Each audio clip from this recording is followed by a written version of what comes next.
Hey, y'all, this is Obi.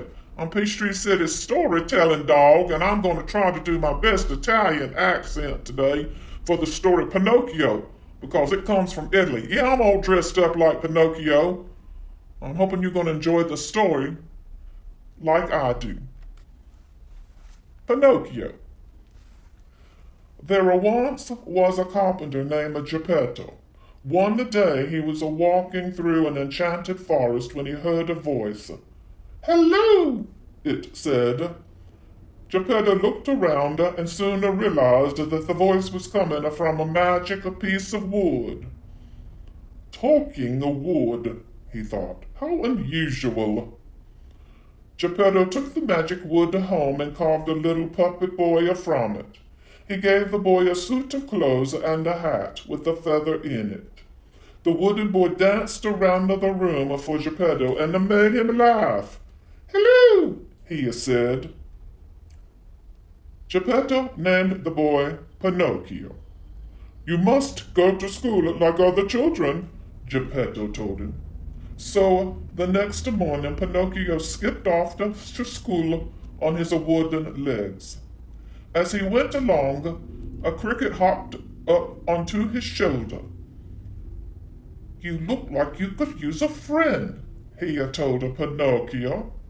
"I will help you to learn right from wrong."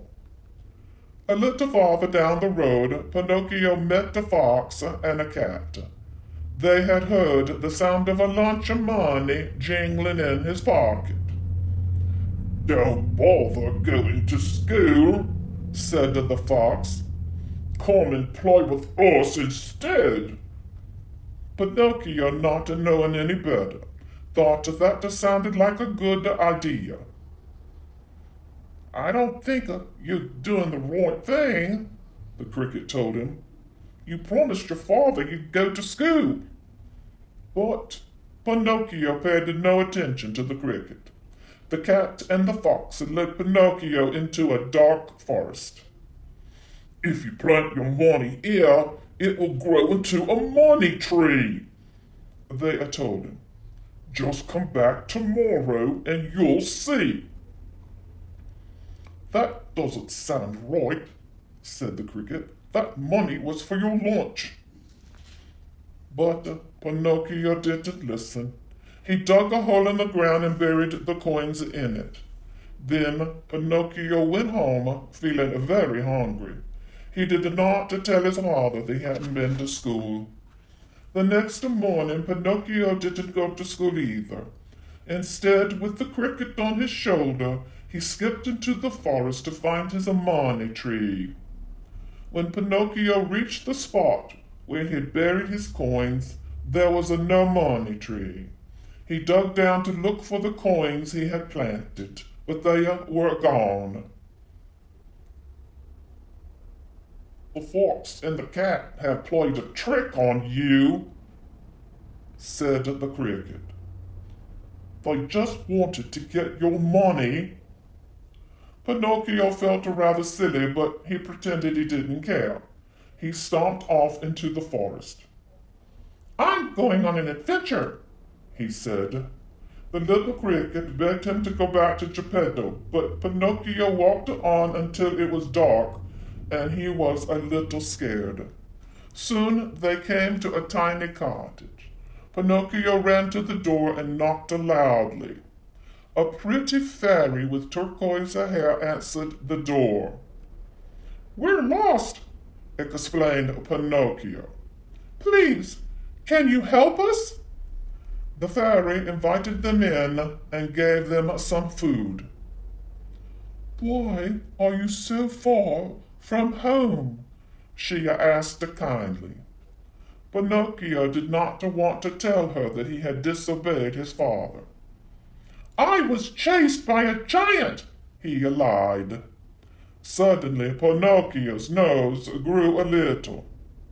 "The giant was taller than the trees," continued Pinocchio. Pinocchio's nose grew some more. "And I ran into the forest to escape," he continued. And Pinocchio's nose grew again. He touched it in wonder. I have put a spell on you, said the fairy. Every time you tell a lie, your nose will grow. Pinocchio began to cry. How he wished he had gone to school like his father had said. I won't tell any more lies, promised Pinocchio. The fairy called some friendly woodpeckers, who pecked at Pinocchio's long nose until it was back to the way it used to be. In the morning, Pinocchio rushed back through the forest with the little cricket perched on his shoulder. From now on, I will do just as father tells me, he said. But when he got home, Geppetto wasn't there. Instead, there was a note on the kitchen table. Dear Pinocchio, I have gone to look for you. I miss you, my son. Your loving father, Geppetto. Pinocchio was very sad. He knew he had caused a lot of trouble. We must find my father and bring him home, he sobbed. So he and the cricket set off again at once. They began their search down by the river. Pinocchio stood too near the edge of the water, and he fell in with a splash. The cricket jumped in to help him, but they were both swallowed by an enormous fish. There, in the fish's tummy, they found Geppetto. Pinocchio hugged his father tightly. I won't leave you again, he said. The clever wooden boy took the feather from his hat and tickled the fish. Achoo! The fish gave a mighty sneeze, and Geppetto, Pinocchio, and the cricket shot back out through the fish's mouth and landed on the bank of the river.